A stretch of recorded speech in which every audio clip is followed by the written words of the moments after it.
काठमाडौँ महानगरपालिकाले थापाथलीमा बनेको अस्थायी संरचनामा डोजर चलायो।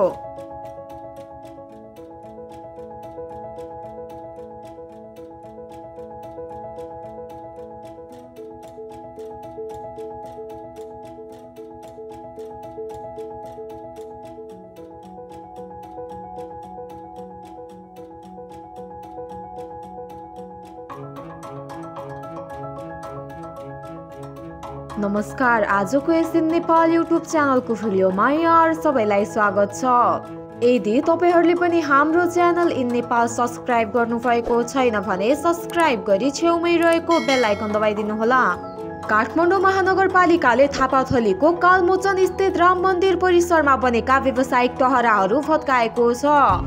शुक्रबार महानगरपालिकाले सो क्षेत्रमा बनेका टहराहरूमा डोजर चलाएर हटाएको हो। महानगरपालिकाका प्रहरी प्रमुख राजुनाथ पाण्डेका अनुसार गुठी संस्थानको जग्गामा बनेको संरचनाहरू महानगरले फत्काएको हो।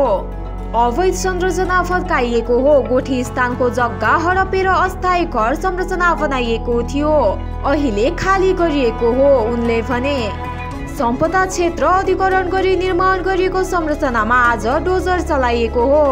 सम्पदा क्षेत्रमा संरचना निर्माण गरी गैर कानूनी रूपमा भाडामा लगाइएको कारण डोजर लगाई फत्काइएको महानगरले जानकारी दिएको छ।